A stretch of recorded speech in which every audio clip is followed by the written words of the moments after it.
তাসকিন আহমেদ যেন স্কুলের সেই ছেলেটি, বাবা মায়ের অবাধ্য না হয়ে না বলে রোজকার ক্লাসে ফার্স্ট বেঞ্চে বসে থাকে চুলে সিথি করে। দেশের জন্য, জাতীয় দলের জন্য ত্যাগ স্বীকার করার কত নজিরই তো আছে তাসকিনের। এবার গড়লেন আরও এক নজির। এনওসি পেয়েছিলেন সেই কবে, জাতীয় দল থেকেও ছুটি পেয়েছিলেন। তবে তাসকিনের কাছে সবার আগে লাল সবুজের দলটা, যে কারণে ছুটি বাতিল করে জাতীয় দলের হয়েও খেলেছেন। আর এবার পরবর্তী অ্যাসাইনমেন্টের জন্য বিসর্জন দিলেন আস্ত একটি ফ্র্যাঞ্চাইজি লিগ।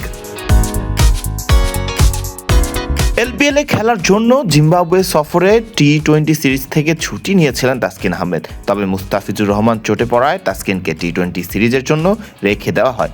তাসকিনও দেশের কথা ভেবে পিছপা হননি। কথা ছিল টি-20 সিরিজ সেরে শ্রীলঙ্কায় গিয়ে এলপিএলে অংশ নেবেন তাসকিন আহমেদ। তবে দেশের শীর্ষস্থানীয় গণমাধ্যম BDnews24.com নিশ্চিত করেছে এলপিএল না খেলে দেশে ফিরে আসছেন এই পেসার। দেশে ফিরে কিছুদিন বিশ্রাম নিয়ে অস্ট্রেলিয়া সফরের জন্য প্রস্তুতি নেবেন তাসকিন।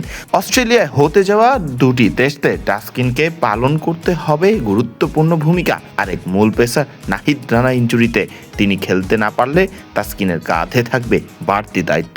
দেশের টানে এইটুকু ত্যাগ স্বীকার করতে তাই বাধেনি তাসকিন আহমেদের। বিসিবি ক্রিকেট অপারেশনসের ইনচার্জ শাহরিয়ার নাফিস BDnews24.com-কে বলেছেন, আমরা তো তাসকিনকে বেশ আগেই এনওসি দিয়ে রেখেছি। জিম্বাবুয়েতে ওয়ানডে সিরিজ শেষে ওর শ্রীলঙ্কায় যাওয়ার কথা ছিল। 12 জুলাই থেকে এনওসি দেওয়া ছিল, কিন্তু মুস্তাফিজ ইনজুরিতে পড়ার পর আমরা তাসকিনকে টি-20 সিরিজেও রেখে দিয়েছিলাম। এখন ওর মনে হয়েছে এলপিএল খেলার বদলে দেশে ফিরে কয়েকদিন বিশ্রাম নিয়ে এরপর লাল বলের ক্রিকেটের প্রস্তুতি নেওয়া ভালো। শাহরিয়ার নাফিস আরও বলেছেন, অস্ট্রেলিয়া সিরিজটি বাংলাদেশের জন্য খুব গুরুত্বপূর্ণ। তাসকিন পুরোপুরি প্রস্তুত হয়েই সিরিজটি খেলতে চায়।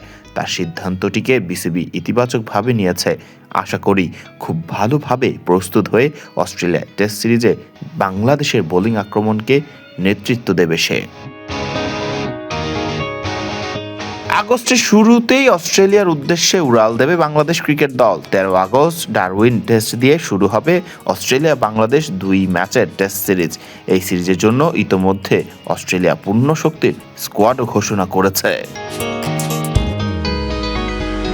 বাংলাদেশও কয়েকদিনের মধ্যেই দল ঘোষণা করবে। তার আগে তাসকিনের এই ত্যাগী মানসিকতা নিশ্চয়ই আরও উজ্জীবিত করবে বাংলাদেশ দলকে। ফরদিন রহমান সকাল, ভিডিও ক্রিক টাইম।